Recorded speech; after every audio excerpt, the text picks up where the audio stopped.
Kagulat World. Shock talaga ang ipinakita ni Alex Eala sa ASB Classic Semifinals matapos ang isang all-Asian thriller laban kay China's Wang Xinyu. Ang 20-anyos na Pinay tennis warrior at 4th seed ay lumaban hanggang dulo sa isang halos 3 oras na bakbakan. 7-5, 5-7, 4-6, na puno ng emosyon, momentum shifts at subdulang tensyon. Sa unang set, halos kontrolado na ni Wang ang laban nang umabot sa 0-4 at 1-5 si Eala. Ngunit bigla siyang bumangon na parang leon. Nanalo ng 6 na sunod na games sa pamamagitan ng killer returns, matitinding forehand winners at matibay na loob na nagpa-wild sa crowd. Sa ikalawang set, lalo pang uminit ang laban. Nagsilbi si Eala para sa panalo sa 5-3 at nagkaroon pa ng match point sa 5-4. Ngunit tumanggi si Wang na bumigay. Matagumpay na nailigtas ang critical na puntos at tuluyang nabaligtad ang momentum.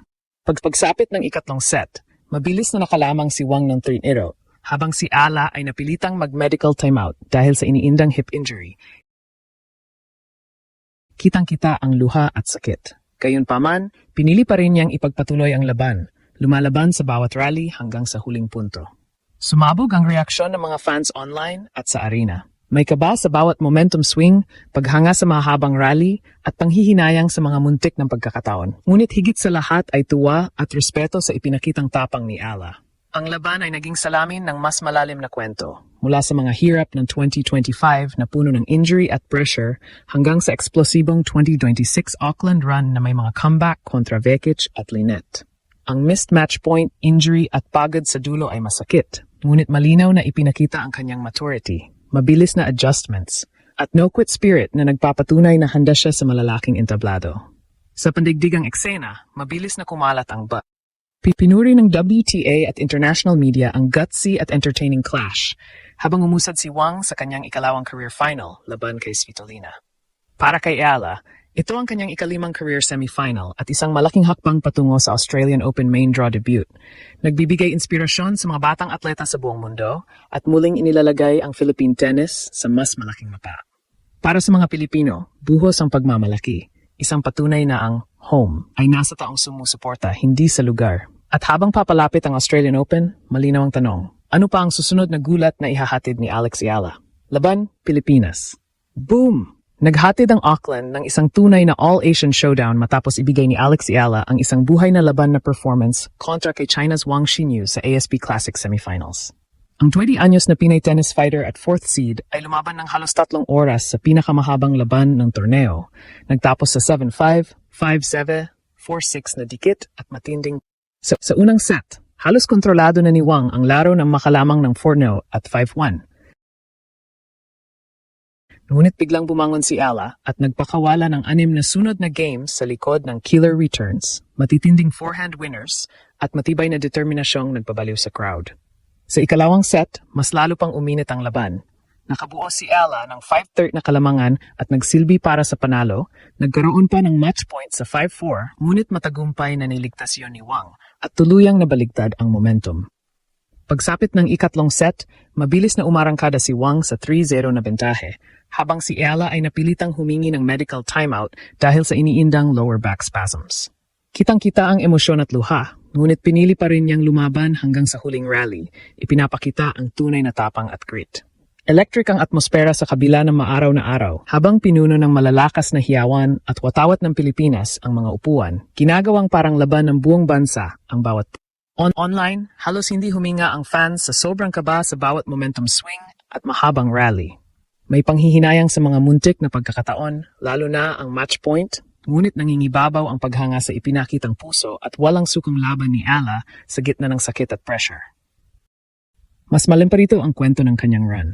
Mula sa mabigat na 2025 na puno ng injuries, solo battles, at ranking pressure bilang nag-iisang flag bearer, sumabog ang 2026 Auckland journey niya sa sunod-sunod na comeback at dominanteng panalo kontra kina Vekic, Marcinko, at Lynette.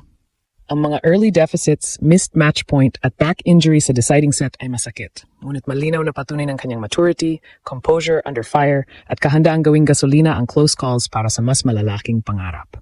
Sa pandaigdigang eksena, naging nuclear ang buzz. Kumalat ang WTA highlights ng gutsy at entertaining clash habang umusad si Wang sa kanyang ikalawang career Para kay Ella, ang ikalimang career semifinal at ikatlong WTA level semis ay nagbibigay ng napakalaking momentum papasok sa kanyang unang Australian Open main draw appearance. Lalo pang pinanatatag ang presensya ng Philippine tennis sa world stage. Para sa mga Pilipino, buhos ang pagmamalaki, isang patunay na kahit sa gitna ng pagkatalo, mas lalong tumitibay ang paniniwala na mas malaki pa ang darating.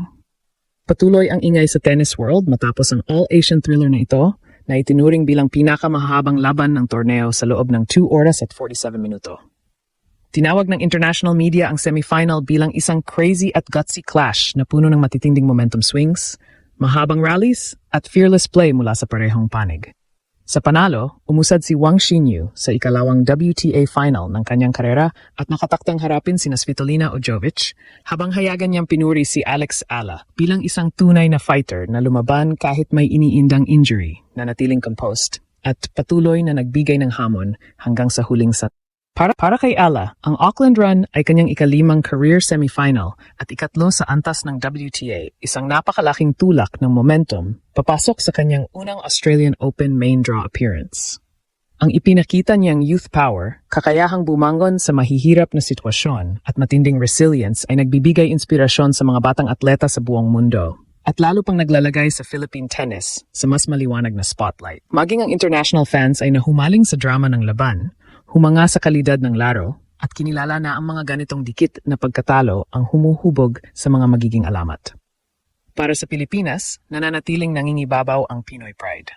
Sa social media, ramdam ang emotional na rollercoaster ng mga tagahanga. Mula sa tuwa at gulat sa kahangahangang comeback ni Ala, mula sa 1-5 deficit, hanggang sa excitement sa kanyang hustle at court awareness na lumabas sa mga highlight na sa may pagkakataon tulad ng pagsisilbi para sa panalo at ang match point na nailigtas ng kalaban at may lungkot sa bigat ng laban na tinapos ng back spasms. Gayunpaman, mas malakas ang paghanga sa kanyang no-quit spirit at fighter's heart sa paraan ng pagtulak niya sa isang veteranong kalaban hanggang sa sukdulan kahit may iniindang sakit. Para sa marami, isa itong great run sa kabila ng pagkatalo. Isang laban na may kalidad ng pagiging kampeon at halos naging panalo matapos ang mabagal na simula. Sa Auckland, tila naging home court ang venue sa lakas ng hiyawan at suporta, habang sa online space ay nagkaisa ang komunidad sa pagbabahagi ng highlights at mensahe ng pasasalamat. Mula sa mga heartbreak ng 2025 hanggang sa matinding semifinals push ng 2026, mas lalo pang tumitibay ang paniniwala ng buong bansa at ang suporta para sa Australian Open Dreams ni Iala. Ang mensahe ay malinaw. Home is the people, not the place. At habang papasok siya sa Melbourne, nadala ang kumpiyansa mula sa isang epic showing, nakatutok ang mundo. Ngunit ang pinakamalakas na sigaw ay mula sa Pilipinas, handang sumuporta sa susunod na posibleng gulat.